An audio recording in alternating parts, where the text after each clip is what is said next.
So number 6, I don't know. Number 6 has how many terms? 4 terms. And so we do grouping, right? Alrighty. So what do the first 2 terms have in common? N squared. N squared. Very good. Which leaves you with n plus 2. Indeed. Then you have a negative 2. Yeah, not a negative 2. Or 2 n's. I mean 9. No, wait. 9. You're thinking about what it leaves you with. It leaves you with n plus 2. There you go. Dang, that's a negative. Alright, we're going to write our answer as n plus 2 and n squared minus 9, but that is not my final answer. No, it's not. Why not? Why? You can't have an extra. What about the square? You have to do the n minus 3 and n plus 3. Very good. This guy right here is the difference of 2 squares. Very good. If it wasn't a 9, like it wasn't a perfect square, could you just leave it? You would just leave it. Yes, ma'am. Like if it was n squared minus 2, then you would just leave it.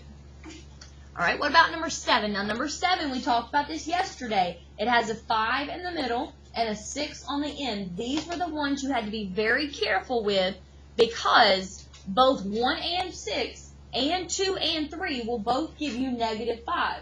But I need the one that gives me positive 6 when I multiply. Negative 2 and negative 3. Yes, ma'am. Question, with the n plus 3 and minus, it doesn't matter if it's which order? Nope. Plus and minus? Nope.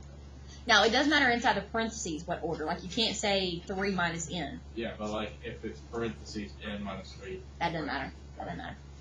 All right, and then number 8, last one for factoring of the week. What do you notice about this guy? It's one of the perfect three. There you go. It's perfect squares. Very good. All right, what about 441? 21. Oh, come on now. 21. We had a test on this and everything. Got a perfect cubes test coming up soon, too. I know. Uh-huh. We ain't gotten there yet, but we're going to get there. All right, what 2 signs give me a minus sign when I multiply? Positive and a negative, or negative and a positive. Doesn't matter the order. And then what about 169h squared? 13h. Thank you for being the only class all day that said 13h instead of just 13. Yes. I just had to drag it out of them. They just weren't paying attention was all. All right, what about number 9? What do you notice about that 4 in the front? What are you doing to that guy and everything else? You are going to leave it, but when you pull things out, what are you going to do with that 4? You're going to multiply it, right? Do you see anything that we can go ahead and pull out to the front? 2. What do you mean 2? The G The G to the 2, yeah. and the Q. And the Q to the 12, yep. What do they come out as? There you go. What about 80? You have 8 and 10. No, you wouldn't. Can't have 8 and 10 because they're not perfect squares. Bigger than 4. 16 and 5. 16 times 5. Very good. 16 times 5. Now, what does 16 get to come out as? 4. But then what am I going to do? Multiply. And what do I get? 16. There you go. 6G over Square root of 5. There you go. Or what about number 10? 8 square root. There you go. Very good. Very nice. Very nice. Do we have to show that first? No, if you can go ahead and pull it out, that's fine. Y'all okay? All right, here's what we're going to do. We're going to go over our ACT from yesterday. And people that went to the Saturday session told me that this apparently was the same test that we did in the Saturday session. And I did not know that. So next Saturday session, I need to get with the professor and make sure he doesn't do my same problems, huh?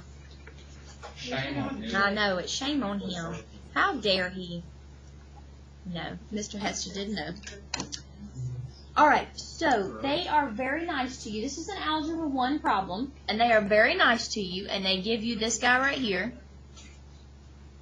And all you have to do is not freak out because it looks crazy, okay? What term do they want you to find? A sub 6. You can either find it from the question or you can find it from the graph, the table. So that means that 6 is going to be plugged in for what letter here? What's the only letter that I have? What? N. Very good. So N equals 6. So instead of A sub N, it's A sub 6. It's 6 minus 1 is how much? So this is a sub 5 plus 6 minus 1 is 5 again, squared. Now, we talked about in my Saturday session, we talked about shaving time off of your test by not being a quote-unquote good math student, okay? As in, like, don't try to write all your pretty steps out. Don't try to show all your pretty steps and all that good stuff. You're going to do as little as possible and as much as possible in your calculator, but as little as possible on your paper. Does that make sense to everybody? All right? So instead of writing this down and then plugging this in and then writing our answer down and then finding our answer or circling it, you're wasting time. So if you were to shave 1 second off of each question on the math ACT, that's 1 whole minute, okay? So what can I plug into my calculator? Very good. A sub 5 is 39. And then 5 squared is 25. You shaved a whole second by not writing that down, by doing it in your calculator first. And what do you get? 64. There you go. So guys, it's not only about your math skills, it's also about your test taking skills, okay? All right, number 18. We talked about this 1,000 times back in chapter 2. Anytime you have a 0, automatically, what should you be thinking about the graph if you have a 0? That's 0, 0. If I only have 1 0, what does it mean? It's where, Bella? On the y-axis. It's on an axis, right? It's an intercept. So anytime you see this 0, it means what? It's not on the y-axis. What does it mean when you have a 0? It's an intercept, Abril, okay? Now, because the 7 is in the y place, this means that this is the y-intercept. So, which answer choices do not have a positive 7 as a y-intercept? There you go. All right, now, what does this word mean right here? Same slope. Same slope. What's my slope they give me? What's my answer with a -2 slope and a y-intercept of 7? Didn't even have to write anything down. That okay? Yes, ma'am. For number 17, is there any other way to figure out, like, working out patterns? You could, but it would take you a lot longer. Okay.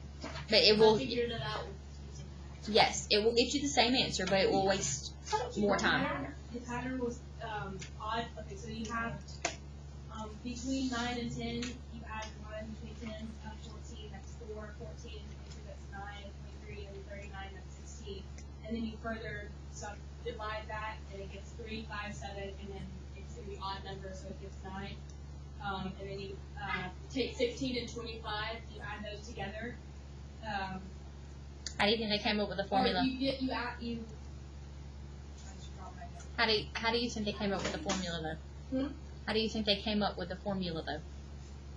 By looking at patterns. And you just come up with a formula that'll find any one that you want to find. Okay? But it will work. It just takes a little bit longer to do. Okay? Alright, so here's what we're going to do. We are on our study guide, which the key for that is already uploaded to Google Classroom for you. And that is on page 11 and 12. And you get to use your calculator. Now, guys, I really wouldn't skip around on this study guide if I were you because, I mean, it's not very long. And I really would make sure I did all of these problems because there's going to be one like every single one of these on your test tomorrow. Okay, does that make sense? Yes. All right. So I'm going to be coming around. You got about 15 minutes until the honor roll people leave. And Do we have to go? you do not have to go, no. All right, Bella, who's your first period teacher, baby? Coach Garrett, we had a sub today. Oh,